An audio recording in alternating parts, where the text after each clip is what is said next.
नहीं फर्क, लेकिन उसमें जैसा मैं हमेशा ये कहता हूं कि खुदा करे कि अगर उनको एक चाय वाला मिला है और have taken it to the next level, हो सकता है हमें कोई दूध पत्ती वाला, हमें कोई समोसे वाला मिल जाए, हमें कोई लस्सी पकौड़े वाला। वाला मिल जाए। क्योंकि उसमें वजह यह है कि चॉइस, हमारे जो ऑक्सफोर्ड ग्रेजुएट हैं, हमारे जितने हार्वर्ड ग्रेजुएट हैं, वो फेल हो चुके हैं, वो सिर्फ मनी लॉन्ड्रिंग और लूट में बिजी रहे हैं। और मैं हमेशा ये कहता हूं कि मोदी साहब जैसा मॉडल हमें मिलना चाहिए। और उसकी एक मिसाल, मैं एक मेन वजह बताना चाहता हूं कि हमेशा मैं भारत का क्यों मॉडल सामने रख के बात करता हूं कि हमें भारत के मॉडल को कॉपी करना चाहिए, क्योंकि हमारे मिजाज मिलते हैं, हमारे मसाइल मिलते हैं, हम एक ही वक्त में आजाद हुए हैं, हमारे मुश्किलात मिलती हैं, सोचें मिलती हैं, और उसको अडॉप्ट करना हमारे लिए आसान होगा वर्सेस कि हम यूरोपियन मॉडल के पीछे चलते हैं हमेशा, या हम एक ब्रिटिश, अभी तक हम ब्रिटिश माइंडसेट से ही नहीं निकल सके। जिस चॉइस ऑफ इस वक्त हमारे ये फैशन बन रहा है कि हमारी लीडरशिप भी मिसालें आप भारत की देते हैं। मैं उसकी बात बताना चाहूंगा, इमरान खान साहब ओपन जलसों में कह चुके हैं कि भारत की फॉरेन पॉलिसी देखें। अगले दिन नवाज शरीफ साहब, जो कि समझा जा रहा है कि इस वक्त हमारे आने वाले वजीर आजम होंगे, उन्होंने लंदन में बैठ के बात की, चंद्रयान की बात की, उन्होंने G20 की बात की। लेकिन उसमें देखें, ये बातों से नहीं ये चीजें होती, इसमें जब तक आप नेशनलिज्म नहीं लेकर आते, आप अपने मुल्क से मोहब्बत करना नहीं शुरू करते, आने वाली नस्लों के अंदर प्राइड नहीं बताते, सॉलिड स्टेप्स नहीं लेते, तब तक चीजें जो है वो इस तरह परवान नहीं चढ़ती। मैंने देखी है भारत के कई प्रोजेक्ट जो हैं भी 8-8, 10-10 साल पुराने हैं, लेकिन they are touching the roof.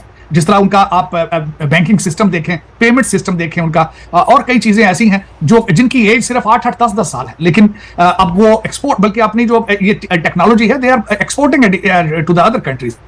लेकिन अब ये अच्छा, दूसरा चॉइस, अब हम बात करें भारत की तो हमें कहा जाता है शायद ये राह के एजेंट है। जब इनके लीडर कंपैरिजन करते हैं तो फिर कुछ नहीं है, क्योंकि अलग ये बिल्कुल फैशन बन चुका है कि पाकिस्तान का हर दूसरा लीडर जो है मिसाल भारत की देता है, लेकिन एक चीज साथ नहीं बताता उनके कि इंडिपेंडेंट फॉरेन पॉलिसी बनाने के लिए, इंडिपेंडेंट फॉरेन पॉलिसी रखने के लिए आपकी इकोनॉमी का स्ट्रांग होना बहुत जरूरी है। सर एक चीज मैं यहाँ पे मजीद ऐड करना चाहूंगा। नो डाउट एग्जांपल्स देते हैं, और एग्जांपल्स के साथ साथ अगर मैं बकायदा नाम लूं कि शहबाज गिल साहब का अगर कोई जाके, जो पाकिस्तान के पॉलिटिशियन रह चुके हैं, मिनिस्टर रह चुके हैं, इमरान खान साहब के दौर में उनके जो से वो चेयरमैन सिक्योरिटी के इस हवाले से रह चुके हैं, हेड रह चुके हैं, उनका यूट्यूब चैनल है, वो बकायदा नीचे हिंदी में डिस्क्रिप्शन लिखते हैं। कोई भी ऐसा टॉपिक जो इंडिया को लेकर हो वो नहीं छोड़ते, वो मिस नहीं करते। मतलब वो लोग अगर तारीफ करें तो वो पाकिस्तान को मोटिवेट कर रहे हैं। मैं अगर तारीफ, मेरे जैसा गरीब बंदा तारीफ करे तो पाकिस्तान को डीमोटिवेट कर रहा है, वो पाकिस्तान को क्रिटिसाइज कर रहा है, पाकिस्तान का नेगेटिव इमेज दिखा रहा है। ये माइंडसेट जो पब्लिक में बना दिया गया है, और बड़े उनके विजन में बहुत फर्क है। हमारे और उनकी जो एक मतलब ये है कि उनकी मंजिल है, उनका टारगेट है, उसमें बहुत फर्क है। हमें तो विजन का पता नहीं, हमें पता नहीं हमने कहां जाना है, पाकिस्तान को किस डायरेक्शन पे लेके जाना है। उन्हें पता है कि उन्होंने थर्ड लार्जेस्ट इकोनॉमी बनना है, फर्स्ट लार्जेस्ट इकोनॉमी बनना है। उन्हें पता है कि उन्होंने किस तरीके से दुनिया में अपने रिलेशन को बेहतर करना है। ये फर्क तो है सर।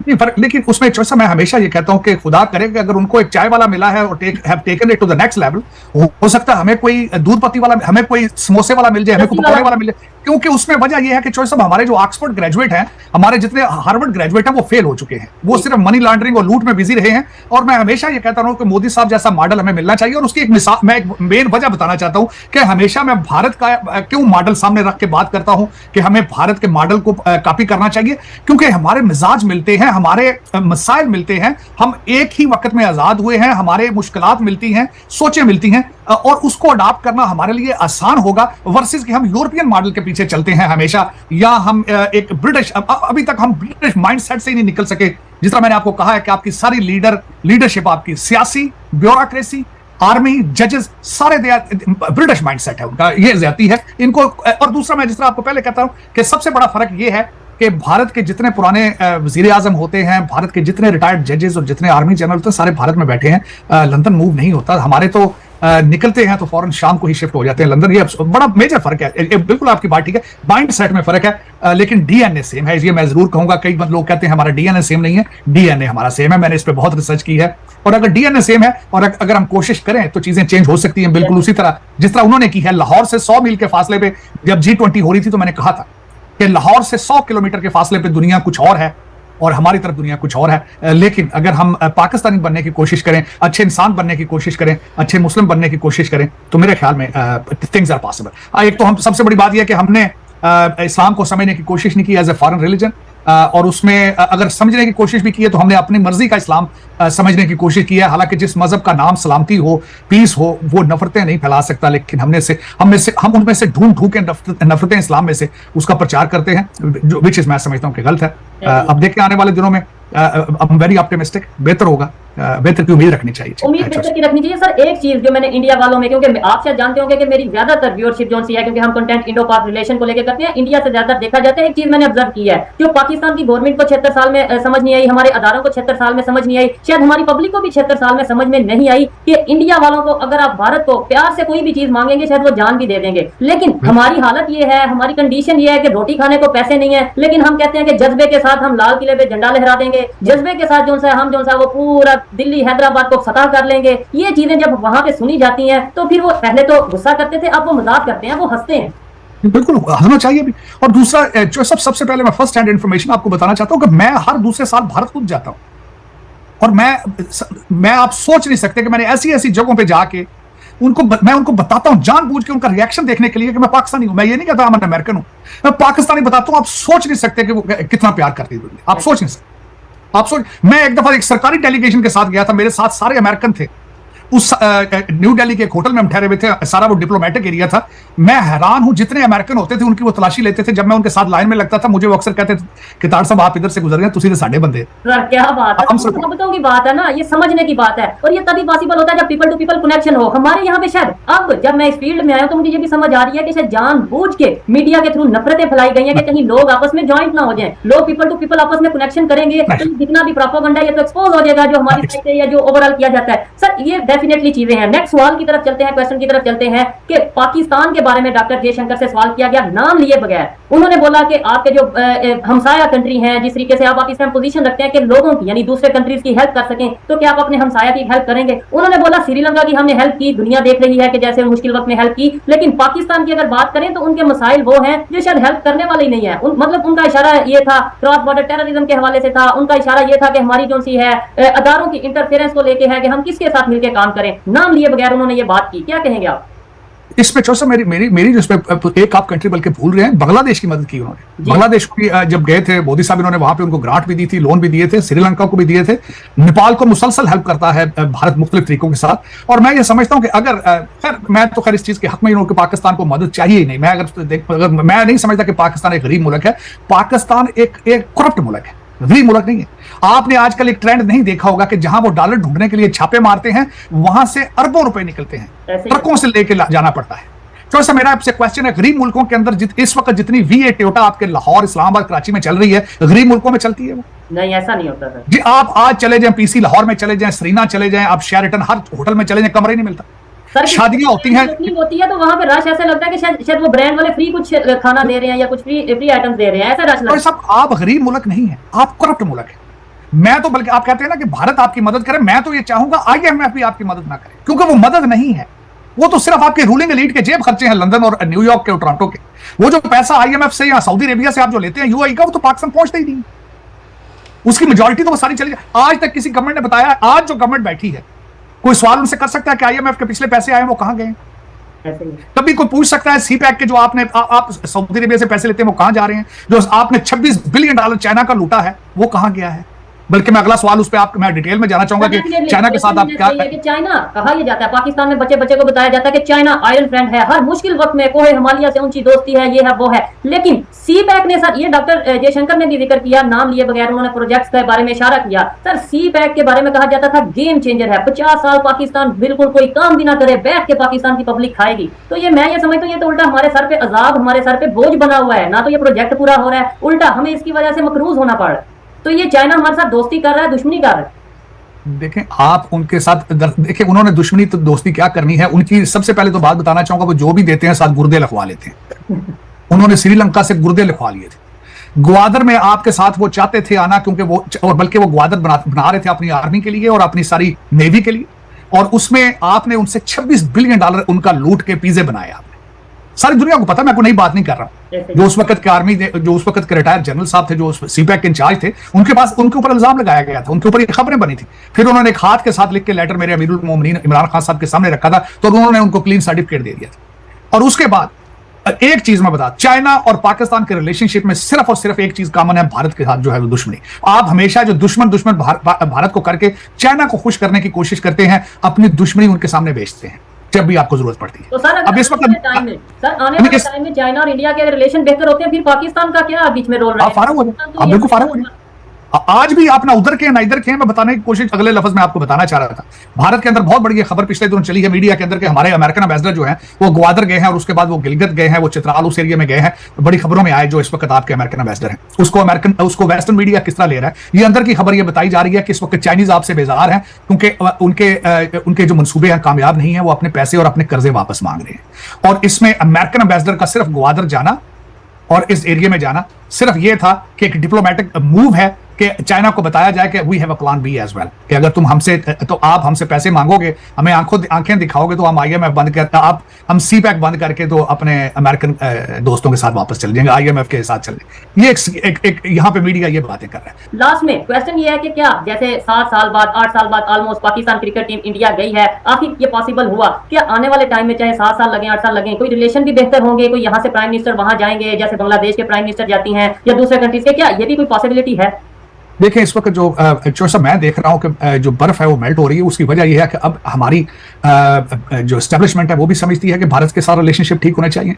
और इस वक्त जो नवाज शरीफ अगर रजीम वापस आती है तो उनकी सबसे बड़ी स्पेशलिटी याद कराना चाहूंगा कि इनके घर मोदी साहब लाहौर खुद आए थे और तो उनकी स्पेशलिटी है और बिजनेस को प्रमोट करना और भारत के साथ रिलेशनशिप को बेहतर करना। और तीसरी ये बात मैं समझता हूं कि अभी आपकी जरूरत बन चुकी है कि भारत के साथ रिलेशनशिप ठीक करना और ट्रेड करना। आप देखेंगे आप आने वाले मैं मैक्सिमम कहूंगा 5 से 10 साल के अंदर हमारे बॉर्डर सॉफ्ट होंगे, हमारे हालात ठीक होंगे, हमारा जाना आना ठीक होगा, क्योंकि अब जियो इकोनॉमिक्स का दौर है। अब ये वक्त की जरूरत है कि भारत के साथ रिलेशनशिप ठीक करें और मैं बड़ा ऑप्टिमिस्टिक हूं, मैं वेट कर रहा हूं इन चीजों का, बल्कि मैं that will be the biggest day of my life कि जब भारत और पाकिस्तान का रिलेशनशिप हमारा आना जाना होगा। भारत के हमारे दोस्त लाहौर आया करेंगे और लाहौर के हमारे दोस्त अमृतसर और दिल्ली जाया करेंगे। I am waiting for that period. ऐसा ही है, आपने 5-10 साल की बात की, मैं तो कहता हूँ 5-10 दिनों में ऐसा हो तो बहुत अच्छी बात होगी, लेकिन जो पॉसिबिलिटी है जो रियलिटी है उसी के बेस पे काम होगा। सर लास्ट में आप वर्ल्ड पॉलिटिक्स जो लेटेस्ट डेवलपमेंट पूरे हफ्ते में रही है और आने वाले टाइम में हफ्ते में क्या आप देख रहे हैं? अगर रशिया यूक्रेन की बात करें, अगर कनाडा भारत की बात करें, अगर अमेरिका की बात करें और खासतौर पर जो जयशंकर साहब का विजिट है उस हवाले से बात करें, ओवरऑल क्या कहेंगे आप? वाइंड अप कैसे करेंगे? जो ऐसा वाइंड अप इस तरह करना चाहूंगा, एक तो सबसे बड़ी बात जो इस वक्त चल रही है उसमें जो बायस तकलीफ है वो मेरे लिए मैं समझता हूं कि एक तो चाइना के किसी साइंटिस्ट ने कहा है कि जी चंद्रयान जो है वो असली जगह पे नहीं उतरा, किसी और जगह पे उतरा है, इतनी तकलीफ है उनको। दूसरी बात ये कहना चाहूंगा कि चाइना वालों ने एक और जो गलत बात की है कि आईफोन जो अगला नया आईफोन बिका है भारत से निकल के, और एप्पल ने सबसे पहले ये किया है कि पहले वो अपने चाइना के बने हुए आईफोन को सबसे पहले मुतारफ कराता था, इस दफा उन्होंने भारत के बने हुए आईफोन को मुतारफ किया, लेकिन चाइना को बहुत तकलीफ हुई। बड़े मीम उन्होंने बनाए कि इसमें से करी की स्मेल आएगी, भारतीय जो है वो टिश्यू पेपर इस्तेमाल नहीं करते, और इस तरह का प्रोपेगेंडा उन्होंने किया कि जो कि बहुत गलत है। मैं समझता हूं कि चाइना को इतनी तकलीफ होती। जो अगली खबर जो मैं समझता हूं, पाकिस्तान में 3 ब्लास्ट हुए और अफसोसनाक बात है कि जो एक ट्रेडिशनल बात होती है कि उन्होंने ब्लेम कर दिया कि ये राह ने किया था, जो मेरे ख्याल में ये आंसर होता है कि इसका कुछ नहीं बनेगा। ये एक गलत बात थी, मैं इससे एग्री नहीं करता। अज़रबैजान और आर्मीनिया के खिलाफ जो है वो आपस में उनकी जंग, और वहां पे एक स्पेशल टेरिटरी और वहां से मुहाजिरीन जो है वो उठ के जा रहे हैं। एक तो उसकी बहुत बड़ी खबर थी। अमेरिकन एम्बेसडर साहब का जो दौरा था उसके बारे में मैंने बात की। फ्रांस जो है वो नाइजर से निकल रहा है और वहां से अपना एम्बेसडर भी लेके जा रहा है, और 9 जो पुरानी फ्रेंच कॉलोनीज थी वहां पे आर्मी ने टेक ओवर कर लिया अफ्रीका में। So Africa is getting unstable at the same time. उसके बाद मैं समझता हूं जो सबसे बड़ी बात मैं बताना चाह रहा था, जो इसको कंक्लूड करना चाहूंगा, कि जो शायद पहले भी एक दफा हमने बात की कि भारत के बाद भारत की सरजमीन से बाहर बहुत बड़ा मंदिर जो है वो न्यू जर्सी में, उसके बारे में रॉबिन्सन विल न्यू जर्सी में जो बन रहा है, 12 साल लगे हैं उस मंदिर को बनाने के लिए। और मैं खुद सोच रहा हूं कि जाके उसको विजिट करके आऊंगा। रिमार्केबल उनकी जो ऑर्गेनाइजेशन है उसका नाम है BAPS। उनके 3 मंदिर हैं, पहले एक गुजरात के अंदर है, एक न्यू दिल्ली के अंदर है। 183 एकड़ जमीन के ऊपर जो है वो मंदिर बना है। मैंने उसकी कुछ तस्वीरें देखी हैं और आज वॉशिंगटन पोस्ट ने उसके ऊपर आर्टिकल लिखा है। मैं जो ये सारी जो इन्फॉर्मेशन है मैंने वॉशिंगटन पोस्ट से पढ़ी है। स्वामी नारायण है जो उनके एक सेक्ट है, उन्होंने ये मंदिर बनाया है। इसको उसके अंदर एक 49 फुट ऊंचा जो उसमें मुजस्मा लगाया गया है, उसको नीलकांत वर्णी कहा जाता है, और उनका मुजस्मा है। द मिनट आप एंटर करते हैं तो वो सबसे सामने वो स्टैचू होगा। 12,500 लोगों ने 12 साल की मेहनत से इसको बनाया है। कुछ लोग आके 2-2, 3-3 दिन रहते थे वहां बनाने के लिए, वॉलंटियर करते थे। कुछ लोग 2-2 साल, 3-3 साल वहां रहते थे। तो ये मैं समझता हूं कि it's a big achievement for भारतीय कम्युनिटी कि भारत की सरजमीन के बाद दुनिया का सबसे बड़ा मंदिर जो है उन्होंने न्यू जर्सी में बना दिया। रिमार्केबल, और जो वॉलंटियरिज्म की एक बेस्ट मिसाल है कि लोगों ने खुद अपने हाथों से बनाया है। तो मैं समझता हूं कि इसके साथ मैं कंक्लूड करना चाहूंगा। कांग्रेचुलेशंस टू हमारे भारतीय अमेरिकन को और हमारे हिंदू भाइयों को। डेफिनेटली सर, हमेशा मैं देखा कि भाई मोदी का जो मतलब कि प्राइम मिनिस्टर नरेंद्र मोदी जी का जो मतलब कि डेवलपिंग मॉडल है ना, उसकी तारीफ तो भाई पाकिस्तानी भी करते हैं। पाकिस्तानी क्या, पूरी दुनिया के लोग करते हैं, क्योंकि भाई साहब पीएम मोदी ने जो कर दिखाया है ना, मतलब कि 12 सालों के अंदर जो जो कारनामे कर दिए हैं ना भाई साहब, उस पर पीएचडी लिखी जाएंगी भाई साहब। ये मैं नहीं कह रहा, ये खुद पाकिस्तान के बड़े बड़े एनालिस्ट भाई साहब, जो अपने आप को सबसे बड़ा पंडित बताते हैं जियो पॉलिटिक्स का, वो बता रहे हैं भाई। ठीक है, तो भाई पाकिस्तान में तो चर्चा है कि भाई भारत मतलब कि भाई साहब मतलब कि थर्ड मतलब कि दुनिया की तीसरी सबसे बड़ी इकोनॉमी बनने पे आगे बढ़ रहा है भारत। और लेकिन भाई पाकिस्तान जो है मतलब कि कर्जे मांग मांग के अपना मुल्क चला रहा है, चला क्या रहा है, रेंग रहा है भाई साहब, घिसट घिसट के चल रहा है।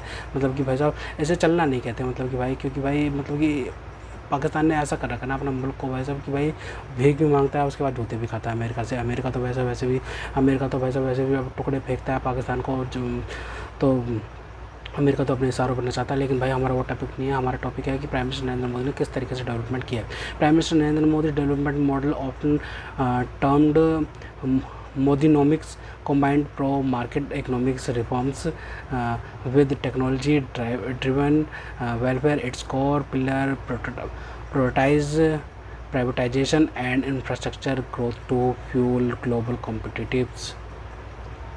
competitiveness alongside highly targeted leak-proof digital benefit transfer to empower marginalized populations। ठीक है, तो भाई प्राइम मिनिस्टर नरेंद्र मोदी की जो इकोनॉमिक्स है ना, मतलब कि उसको कहते हैं मोदीनोमिक्स। ठीक है भाई साहब, उसको कंबाइन करके प्रो मार्केट इकोनॉमिक रिफॉर्म्स किए गए थे भाई साहब मोदी गवर्नमेंट में। और भाई साहब ठीक है, इकोनॉमिक रिफॉर्म्स करे गए थे और प्राइवेटाइजेशन किया गया था, जिसकी वजह से भाई साहब गवर्नमेंट को बहुत ज़्यादा फ़ायदा है। क्योंकि भाई साहब गवर्नमेंट मतलब कि भाई साहब हर चीज़ को संभाल नहीं सकती ना, तो उस वजह से अगर प्राइवेटाइजेशन कर दिया जाए तो गवर्नमेंट पर बोझ भी ज़्यादा नहीं पड़ेगा और कमाई भी ज़्यादा होगी, और इनडायरेक्टली भाई साहब भारतीय को फ़ायदा होगा। ठीक है, कोर पिलर्स ऑफ द क्या बोलते हैं, core pillars of the model. ठीक है, Modi model techno welfare the JAM trinity, JAM यानी जैम ट्रिनिटी। इसका बताता हूँ मैं आपको मीनिंग। ठीक है, a paradigm shift from leaky patronage system to targeted delivers by linking Jan Dhan bank accounts, Aadhaar and mobile phones. Subsidies are transferred directly to beneficiaries. This model encompasses massive social schemes for housing, PMA, sanitation, Swachh Bharat and pre-food grains, PMGKAY। यानी कि भाई साहब जो जनधन के खाते खोले थे ना, मतलब मैसिव, मतलब कि मैं खुद लाभार्थी हूँ उसका भाई साहब, हमारे मतलब कि परिवार पूरा लाभार्थी है उस चीज़ से, पूरी दुनिया मतलब कि पूरे भारत में लोग हैं जो सब के सब लाभार्थी हैं सर। जनधन जो अकाउंट खोले गए थे, मतलब कि उस वजह से भाई साहब भारत को ना बहुत ज़्यादा फ़ायदा हुआ था भाई साहब। ठीक है, मतलब कि भाई जनधन खाते खोलने से ना, मतलब कि भाई साहब, और भाई साहब मोबाइल नंबर को लिंक कर दिया गया, आधार कार्ड को लिंक कर दिया गया, उससे भाई कोई फ्रॉड का कोई मतलब रह नहीं चाहता। तो ये बहुत बड़ा मतलब कि बहुत बड़ी मतलब कि भाई साहब उपलब्धि है गवर्नमेंट के लिए। ठीक है, supply side infrastructure away time like focus on capital expenditure to overcome historical logical bottlenecks. This includes aggressively expansion of highway, high-speed rail, ports and smart cities to turn India into a global manufacturing hub। मतलब कि global manufacturing hub के लिए ना, मतलब कि भारतीय government ने बहुत कुछ करा है। उसके लिए मेक इन इंडिया मतलब कि भाई साहब मुहिम चलाई गई है, मेक इन इंडिया। ठीक है, मेक इन इंडिया का मतलब ये है कि भाई साहब भारत के अंदर सब कुछ चीज़ बनेगा, ग्लोबल मैन्युफैक्चरिंग हब बनेगा भारत, जो कि भाई साहब अभी चाइना को खिताब मिला पड़ा है इसका, लेकिन भाई साहब भारत को बहुत जल्दी मिलेगा। क्योंकि भाई साहब एप्पल ने जो मतलब कि भाई साहब अपने फ़ोन्स को मतलब कि भारत के अंदर मतलब कि बनाना शुरू कराना, तब से भाई साहब मतलब कि यूरोप में भाई साहब 90% फ़ोन जो है ना एप्पल के भाई साहब वो भारत से बने हुए हैं। भारत के बने हुए फ़ोन भाई साहब यूरोप में, अमेरिका में मतलब कि भाई साहब यूज़ किए जा रहे हैं। तो भाई कितनी बड़ी उपलब्धि है। और भाई साहब सिर्फ और सिर्फ टेक्नोलॉजी में नहीं भाई साहब, वो डिफेंस सेक्टर में भी भारतीय मतलब कि बहुत आगे हैं। और भाई क्या बोलते हैं, उत्तर प्रदेश में तो कितनी बड़ी बड़ी कंपनी वो कारखाने लगाए गए हैं भाई साहब, क्या बनाने के लिए, असला बनाने के लिए, डिफेंस इक्विपमेंट्स बनाने के लिए। ये भाई साहब दूरदर्शी सोच का नतीजा है कि भाई साहब प्राइम मिनिस्टर नरेंद्र मोदी ने मतलब भाई साहब इतनी दूरदर्शी सोच से भाई सोचा कि भाई साहब हम अगर आत्मनिर्भर बनेंगे तो हमें कोई दिक्कत नहीं होगी। जैसे कोरोना के टाइम पे इतनी दिक्कत हुई तो बाहर से हमें इंपोर्ट करवानी पड़ी, तो इसलिए फॉरेन रिजर्व्स बहुत जरूरी होता है, जो कि भाई साहब भारतीय गवर्नमेंट के पास था और भाई इस्तेमाल भी किया गया था। Make in India and investments, broadening internship broadening internship and opening sectors like defenses and railways to foreign direct investments.